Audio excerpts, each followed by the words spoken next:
किताब मुकद्दस में से अमाल के दूसरे बाब की तिलावत। जब ईद पेंतीकोस का दिन आया तो वो सब एक जगह जमा थे कि यकायक आसमान से ऐसी आवाज आई जैसे जोर की आंधी का सन्नाटा होता है, और उससे सारा घर जहां वो बैठे थे गूंज गया, और उन्हें आग के शोला की सी फटती हुई जुबानें दिखाई दी, और उनमें से हर एक पर आ ठहरी, और वो सब रूह कुद्स से भर गए और गैर जुबानें बोलने लगे, जिस तरह रूह ने उन्हें बोलने की ताकत बख्शी। और हर कौम में से जो आसमान के तले है खुदा तरश यहूदी यरूशलेम में रहते थे। जब ये आवाज़ आई तो भीड़ लग गई और लोग दंग हो गए, क्योंकि हर एक को यही सुनाई देता था कि ये मेरी ही बोली बोल रहे हैं।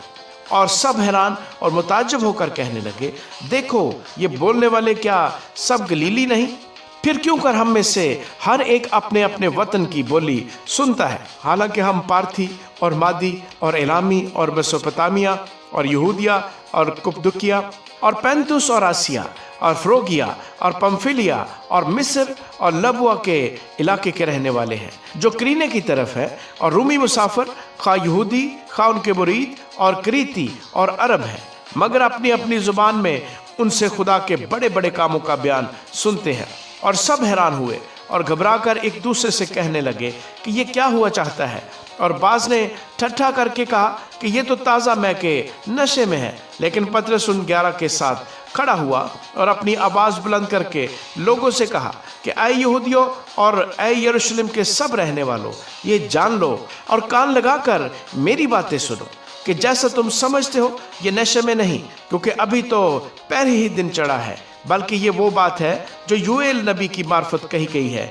कि खुदा फरमाता है कि आखिरी दिनों में ऐसा होगा कि मैं अपने रूह में से हर बशर पर डालूंगा, और तुम्हारे बेटे और तुम्हारी बेटियां नबूवत करेंगी, और तुम्हारे जवान रोया और तुम्हारे बुढ़े ख्वाब देखेंगे, बल्कि मैं अपने बंदों और अपनी बंदियों पर भी उन दिनों में अपने रूह में से डालूंगा और वो नबूवत करेंगी। और मैं ऊपर आसमान पर अजीब काम और नीचे ज़मीन पर निशानियां यानी खून और आग और धुएं का बादल दिखाऊंगा। सूर्य तारीक और चांद खून हो जाएगा, पेशतर इससे कि खुदावंद का अजीम और जलील दिन आए, और यूं होगा कि जो कोई खुदावंद का नाम लेगा नजात पाएगा। ऐ इस्राएलियों, ये बातें सुनो कि यीशु नासरी एक शख्स था जिसका खुदा की तरफ से होना तुम पर उन मौजों और अजीब कामों और निशानों से साबित हुआ जो खुदा ने उसकी मार्फत तुम में दिखाए, चनाचे तुम आप ही जानते हो। जब वो खुदा के मुकर्रर इंतजाम और इल्म साबिक के मुआफिक पकड़वाया गया तो तुमने बेशरा लोगों के हाथ से उसे मसलूब करवा कर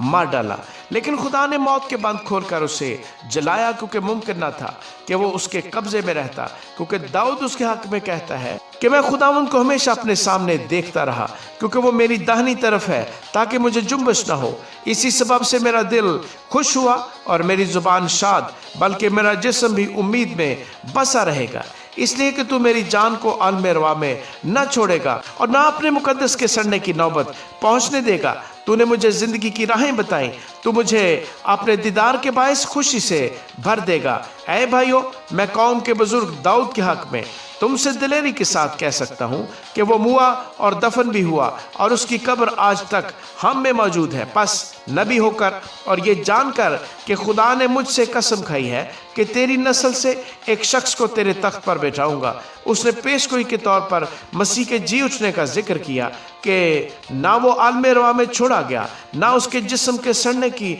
नौबत पहुंची। इसी यीशु को खुदा ने जिलाया जिसके हम सब गवाह हैं। बस खुदा के दाहिने हाथ से सरबुलंद होकर और बाप से वो रूह कुद्स हासिल करके जिसका वादा किया गया था, उसने ये नाजिल किया जो तुम देखते और सुनते हो। क्योंकि दाऊद तो आसमान पर नहीं चढ़ा, लेकिन वो खुद कहता है कि खुदावंद ने मेरे खुदावंद से कहा,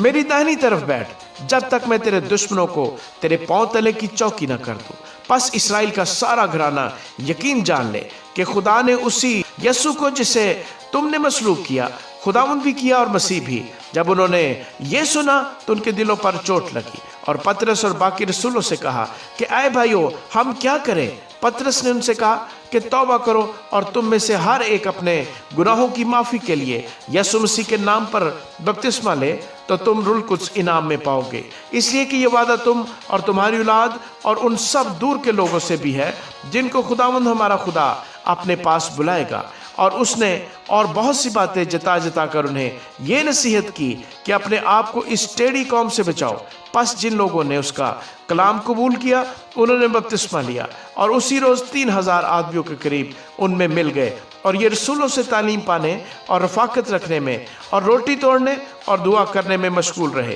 اور ہر شخص پر خوف چھا گیا، اور بہت سے عجیب کام اور نشان رسولوں کے ذریعے سے ظاہر ہوتے تھے، اور جو ایمان لائے تھے وہ سب ایک جگہ رہتے اور سب چیزوں میں شریک تھے، اور اپنی جائیداد اور اسباب بیچ بیچ کر ہر ایک کی ضرورت کے موافق سب کو بانٹ دیا کرتے تھے، اور ہر روز ایک دل ہو کر ہیکل میں جمع ہوا کرتے اور گھروں میں روٹی توڑ کر خوشی اور سادہ دلی سے کھانا کھایا کرتے تھے، اور خدا کی حمد کرتے اور سب لوگوں کو عزیز تھے، اور جو نجات پاتے تھے ان کو خداوند ہر روز ان میں ملا دیتا تھا۔